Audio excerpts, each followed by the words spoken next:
I wasn't seeking any knowledge. But you know what? Knowledge kept coming and finding me. One of the most amazing places that I was getting dawah from was from Somalian taxi drivers. In London, the majority of taxi drivers in North London are Somalis.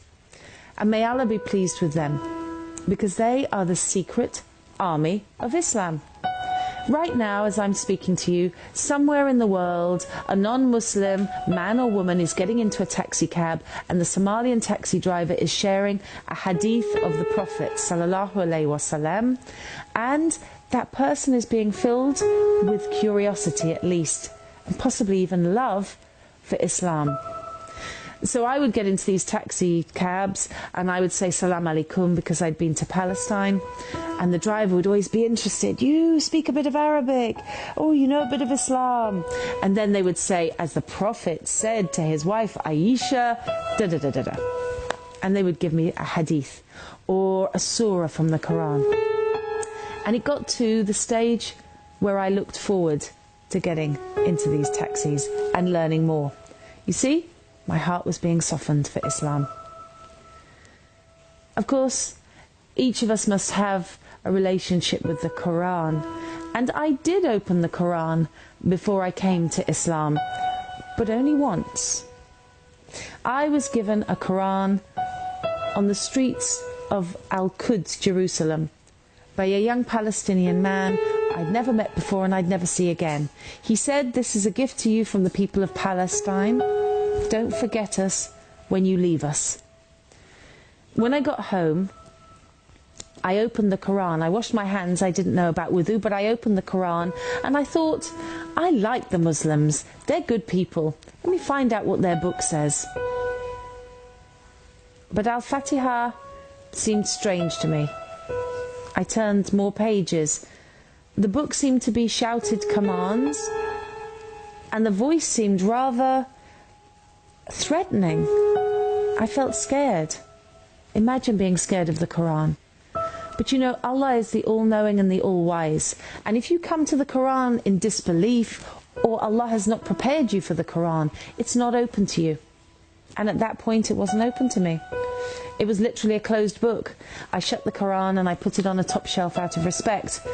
And I never opened it again until after I'd said my Shahada. Can you imagine?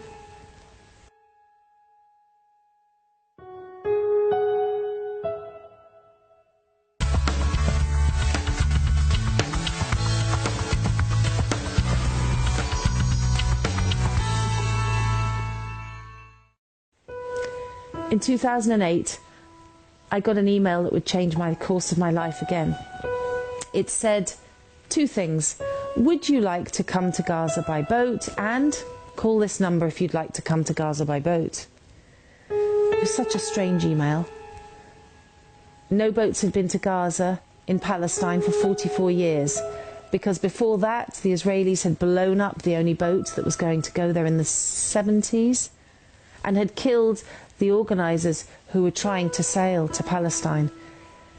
But in 2008, a group of women from America started the Free Gaza movement, and they invited people around the world to break the siege of Gaza. A cruel, illegal siege, inhumane. The two boats left from Cyprus, and guess what? I was on one of the boats. I did call that number. I remember sailing overnight, 36 hours from Cyprus to Gaza. We'd all written our wills. I'd said goodbye to my children in a Skype message. And the next day, on August the 23rd, 2008, Gaza rose out of a mist. It was the greatest day of my life.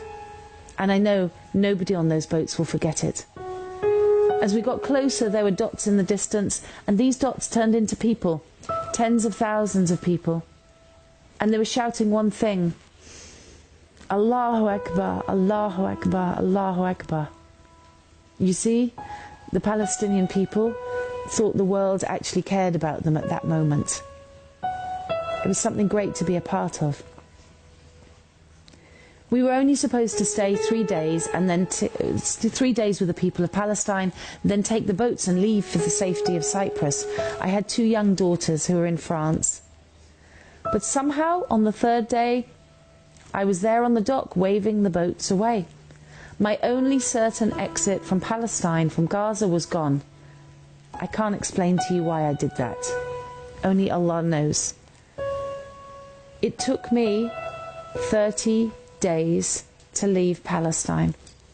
The Israelis wouldn't let me leave Eretz crossing, and the Mubarak regime guards would not let me leave through Egypt. I was trapped.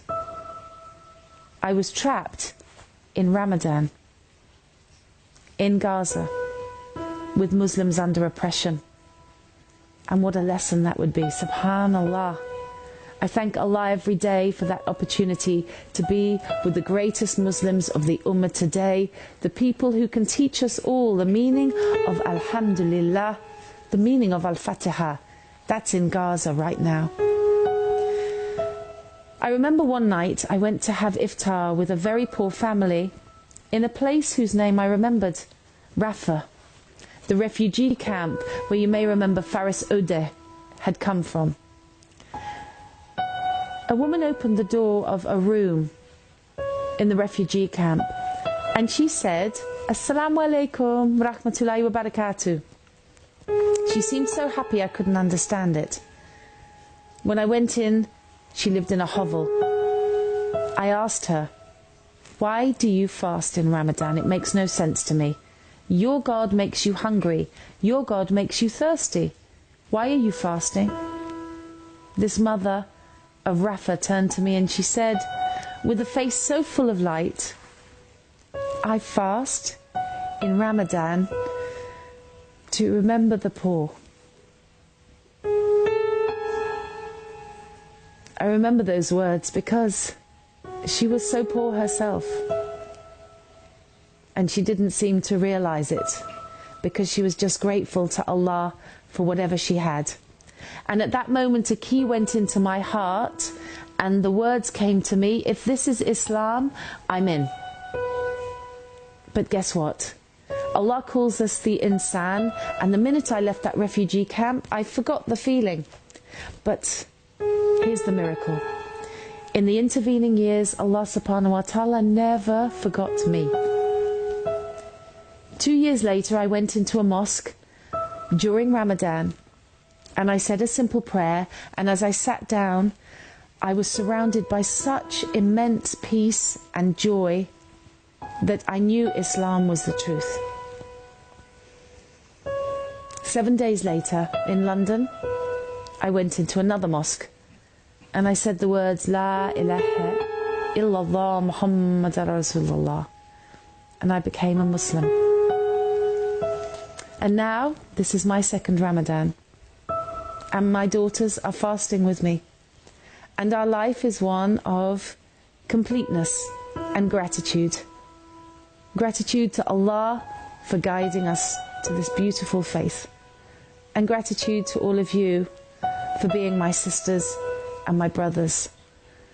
So I make dua that, like me, you will today recognize that Alhamdulillah is the strongest word we can be saying. Because you and I, we have freedom. You and I, we have children who are well. You and I, we have Islam. So please, remember to thank Allah every minute of the day for the blessings He's given you. Assalamu alaikum wa rahmatullahi wa barakatuh.